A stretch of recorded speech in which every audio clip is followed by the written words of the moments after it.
Buat kaum mending yang masih mikir HP lipat itu sia-sia karena mahal dan cuma modal layar gede doang, kalian wajib tonton ini. Karena selain gue bakal tunjukin keseruan pakai HP lipat di Z Fold 6 ini, mari kita kulik seberapa tahan baterainya buat temenin gue beraktivitas seharian dari pagi sampai malam. Buat jawab, apakah HP lipat Samsung terbaru ini layak buat dilirik?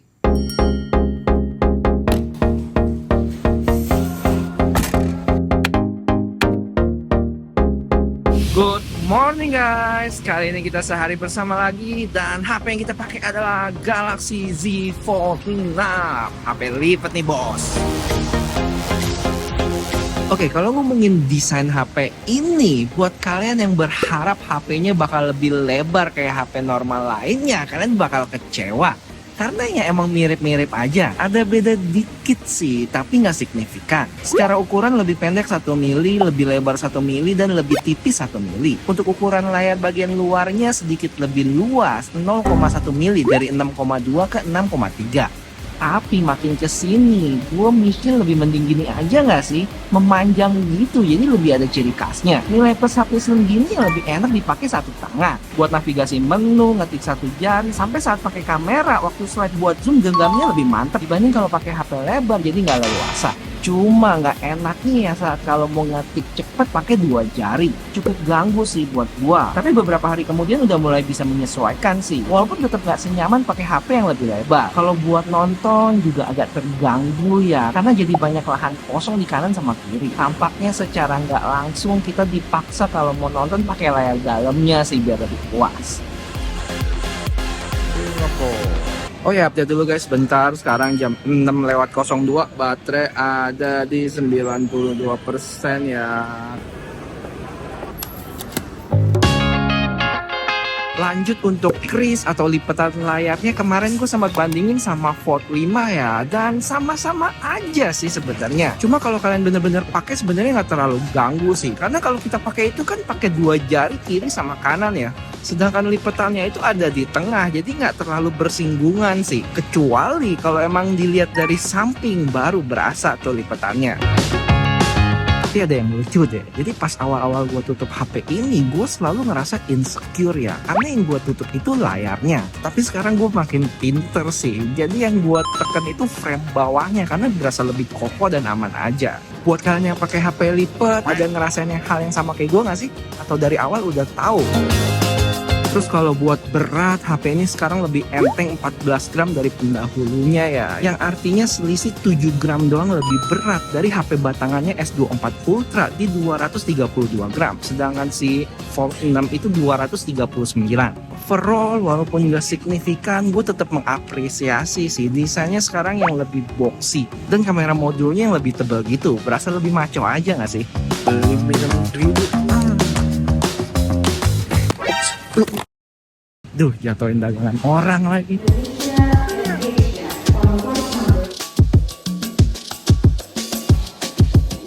Suka minder karena nggak romantis? Belajar sama Chat Assist Composer aja buat ucapin selamat pagi ke istri tercinta. Dan kita lihat ntar gimana hasilnya. Terus kalau ngomongin multitasking, buat gua sih bener-bener salah satu jualan utama dari HP ini ya. Nggak cuman bisa split 2 window, tapi bisa 3 window sekaligus. Posisinya pun nggak cuman kanan kiri ya, tapi bisa atas bawah. Nonton YouTube lebih maksimal tuh, karena kalau di kanan kiri doang videonya jadi kecil banget. Dan karena fitur inilah yang bikin gue jadi produktif banget sih. Misalnya saat gue bikin script, biasanya untuk referensi gue juga sambil nonton beberapa video YouTuber luar. Nah, sambil nonton gue juga bisa sambil catat hal-hal menarik dari perspektif mereka. Kalau butuh tambahan googling, tinggal split 1 window lagi aja. Terus kalau butuh WhatsApp orang saat lagi kerja gini, tinggal jadiin floating window. Bener-bener ngebantu banget sih saat kalau lagi ada waktu luang gini buat cicil kerjaan. Apalagi setup window gini bisa kita save dengan pencet icon bintang yang sewaktu-waktu bisa kita tampilin lagi tanpa harus atur ulang. Dan pengalaman multitasking ini jelas jauh beda kalau dibanding sama multitasking di HP batangan ya. Hal pembeda jelas dari sisi ukuran layar yang lebih luas di HP lipat. Cuma jangan salah paham juga ya, jelas kerja paling fokus itu tetap buat gua sih di depan laptop. Tapi untuk situasi kayak yang gua bilang sebelumnya, di waktu luang dan malas keluarin laptop, kayak di transportasi umum atau tunggu pesawat kayak gini, cicil kerjaan di HP lipat bakal ideal banget. Tuh kan akhirnya di call balik istri, pasti gara-gara chat tadi deh. BTW saat pindah dari layar luar ke dalam mulus juga ya tanpa lag. Terus masih bisa multitasking lagi, keluarin satu window buat browsing.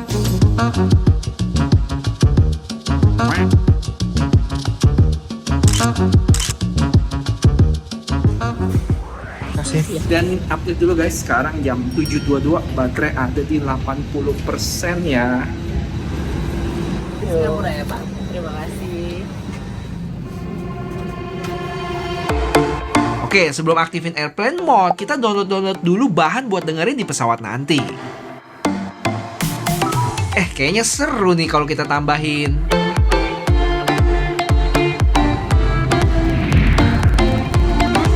Jadi biar nggak mati gaya selama perjalanan, gue nonton YouTube dan dengerin noise juga.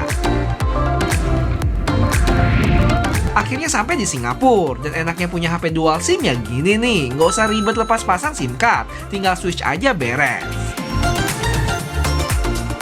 Oke guys, akhirnya sampai ke Singapura. Update dulu sekarang jam 10.52, baterai ada di 65% ya. Tadinya mau naik MRT tapi nge-grab aja deh, udah telat. Bocil kamu. Sampai rumah hampir jam 12 dan ternyata barang pesanan gue udah datang. Kita unboxing dulu guys. Udah jadi Samsung fanboy nih, lengkap buds, jam sama HP-nya. Jadi buat yang nggak tahu, ini adalah smartwatch Samsung yang sayangnya nggak keluar di Indonesia ya. Gue beli di Singapura sekitar 988 SGD, atau kalau di rupiah sekitar 12 juta. Premium banget nih jam. Terus di dalamnya ada dua box lagi, jamnya itu sendiri dan strap. Dan ini dia jamnya, gede juga ya, berbahan titanium coy. Warna putih dan sebelah kanan ada 3 tombol lagi. Wah, pasang strapnya gampang juga ya, tinggal tempel gini aja sampai bunyi cetek. Kalau mau lepas tinggal tekan tombol ini dan tarik deh. Buat pairingnya gampang banget, tinggal deketin HP Samsung kita dan pilih pair aja. Duh, udah telat nih, jemput bocil dulu yuk.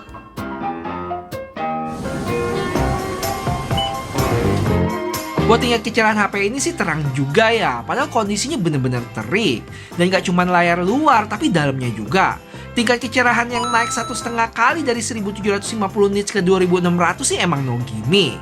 BTW buat spek lengkapnya nggak gue jelasin lagi ya, bisa cek di video gue yang ini. Have you eaten? Yes, eaten. Sudah makan? Say. Sudah makan. Sekarang kalian lagi lihat di kamera selfie-nya ya, di cover screen guys. Lagi super terik, yang dynamic range-nya oke juga sih. Habis itu sampai rumah langsung tepar gue guys, dan sambil tunggu bangun, buat yang kepo sama case yang gue pakai ini, dia berbahan carbon fiber gitu ya, dan ada MagSafe-nya juga, jadi bisa langsung ditempelin gini. Buat harganya sih lumayan nyesek ya, linknya bisa kalian cek di deskripsi. Tapi kelemahannya emang agak tipis ya dia. Kalau mau yang lebih strong, gue ada satu case rekomendasi dari UAG yang nyatu gitu case-nya. Cukup tebal dan berasa aman sih kalau nggak sengaja jatuh. Cuma karena tebel tadi nggak bisa dihindari pas pencet tombol power dan volumenya mesti lebih ditekan ya. Terus bagian frame layarnya bakal nyangkut-nyangkut dikit waktu kita swipe. Ya ditimbang-timbang aja kalian lebih cocok yang mana, oke? Habis itu bangun-bangun udah jam 5 dan baterai sekarang di 40%. BTW guys, biar usaha gue bikin video sehari bersama ini nggak sia-sia, boleh bantuin gue buat like video ini ya, bakal berarti banget. Thank you. Oke guys, sekarang kita mau keluar satu tim full. Ada gua, Nyonya, dan si Bocil. Hai Bocil. Hai Bocil. Pakai Google Map di HP ini sih puas beda. Udah kayak pakai peta beneran. Wih, luas banget.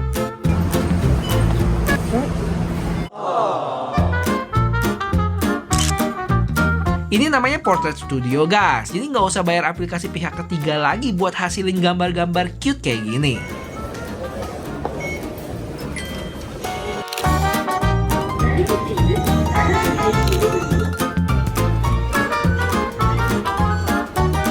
Oke guys, buat kalian yang nanya, bang kok bisa bayar pakai jam, bisa bayar pakai HP, enak banget. Itu gua bayar kalau sekarang ini pakai yang namanya Samsung Pay ya. Kalau di HP Android lain kadang gua pakai yang namanya Google Pay. Dan sayangnya baru bisa di Singapura guys. Di Indonesia nggak bisa. Jadi semoga kejawab ya.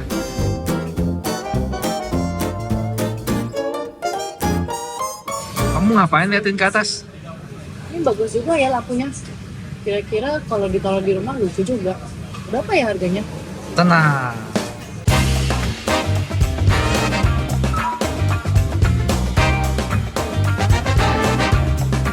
Ada yang $300, ada yang $50, sikat $50. Aku baru ingat kayaknya ada teman aku yang ultah deh. Ya, selamat ini. Dan ini salah satu cara gue memaksimalkan fitur AI tadi buat bikin ucapan ulta dari foto doi yang gue comot dari IG-nya dia sendiri. Tinggal screenshot, save, terus pakai Portrait Studio. Tambahin stiker dan kasih teks dikit. Beres. Kalau perlu kita combo dengan chat Asis Composer tadi. Dijamin doi pasti seneng dah. Ups. Oke guys, kita udah kelar makan dan update dulu sekarang jam 7:18. Baterai ada di 24% ya. Kita coba yuk masuk kapal pesiar. Ayo, pertama kali. Tuh guys. Dan paling penting, gratis. Let's go. Wow.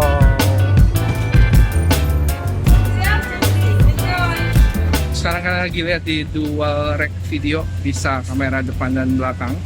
Oh, ternyata ini adalah book fair guys. Nggak salah nih. 100 buku cuma $5 doang.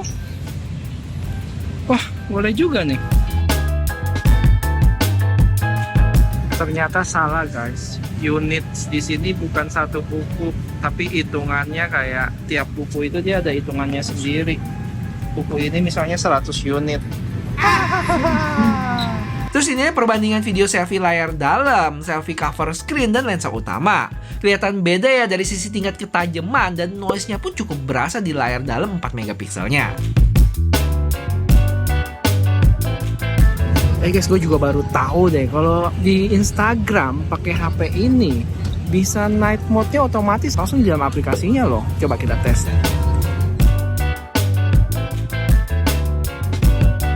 Oke guys, kita baru kelar tadi kapal pesiar yang berkedok ternyata pameran buku. Dan sekarang kalian lihat di kamera utamanya. Coba kita pindah ke ultra wide. Ini ultra wide-nya enak banget, luas banget. Dan update aja sekarang jam 8:13 ya, baterai ada di 16%. Jam baru. Habis itu kita sempetin ke playground dulu bentar, dan salah satu keuntungan lagi nih di HP lipat, bisa ambil angle gininya tanpa harus susah-susah. Keren. Paling salah satu yang bisa ditingkatin lagi di HP ini dari sisi kamera, menurut gue telefoto saat low light cukup berasa ya noise-nya. Jadi kurang jernih aja gitu. Sedangkan lensa lainnya masih cukup oke. Nggak bisa, pasti dia turun duluan. 3, 2, 1, go! Panas pantatku.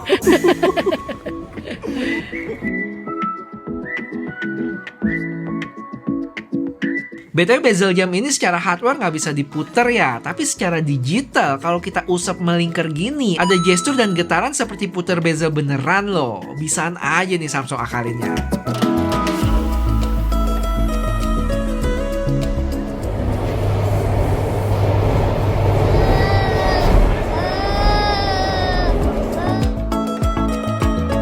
Akhirnya kita sampai rumah hampir jam 10 dan baterai tinggal 4%.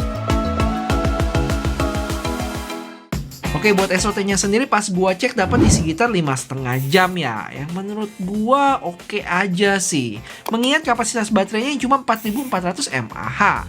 Dan ingat, ini HP lipat yang punya layar lebih gede ya. Kira-kira hari ini tuh gue pakai 40% layar dalam dan 60% layar luar. Untuk penggunaan apps-nya ada kamera paling atas ya, pakai hampir sejam. Habis itu ada YouTube, WhatsApp, sama Instagram. Harusnya kalau kalian nggak pakai kamera sebanyak tadi, bisa dapat SOT mungkin 6-7 jam. Karena di hari-hari sebelumnya, gue sempet ngerem di rumah aja ya, dan itu bisa dapat SOT hampir 8 jam. Untuk penggunaannya, YouTube bisa sampai 3 jam sendiri pakai layar dalam. Instagram 2 jam, ada WhatsApp, dan lain sebagainya. Jadi kalau gue simpulin, secara desain Z Fold 6 ini tetap mempertahankan ciri khas bentuknya yang unik ya, memanjang gitu, yang plus minusnya udah gue sebutin sebelumnya. Selain itu bentuknya yang boxy terlihat lebih seksi dibanding Fold 5. Kalau dari sisi kamera bukan yang terbaik, tapi udah oke banget buat hasilin foto atau video yang nggak malu-maluin di sosial media. Walaupun untuk low light terutama telefotonya agak lemah tuh. Kalau dari sisi daya tahan baterai sebenarnya udah oke, tapi kalau kita lihat rumput tetangga yang lebih hijau bisa lebih dari 5000 mAh. Ya bisa kali di seri selanjutnya kapasitas baterainya dinaikin paling enggak jadi 5000 mAh mungkin. Terakhir kalau dari sisi desain, kamera, dan baterai mungkin Z Fold 6 ini bukan yang diunggulkan. Tapi satu yang pasti dari sisi software menurut gue Z Fold 6 ini masih nggak tertandingi sih. Mungkin untuk Galaxy AI buat sebagian orang masih tergolong gimmick ya. Karena balik lagi ke masing-masing orang bakal kepake atau enggak fitur tersebut. Tapi kalau udah menyangkut multitasking sih no debat. Belum lagi fitur-fitur di One UI yang lengkap banget. Plus dukungan ekosistem Samsung yang bervariasi. Nggak cuman jam atau buds yang gue pakai ini, tapi sampai ke IoT-nya juga. So, menurut gue dari segala kelebihan dan kekurangan yang gue sebutin tadi, tetap ini HP kalian bisa lirik sih. Belum lagi update softwarenya sekarang sampai 7 tahun. Dan buat kalian yang suka travel dan sering ketemu lawan bicara beda bahasa, fitur-fitur kayak interpreter, live translate, dan lain sebagainya bakal berguna banget. Terakhir buat varian dan harga langsung aja cek linknya yang gue taruh di deskripsi ya.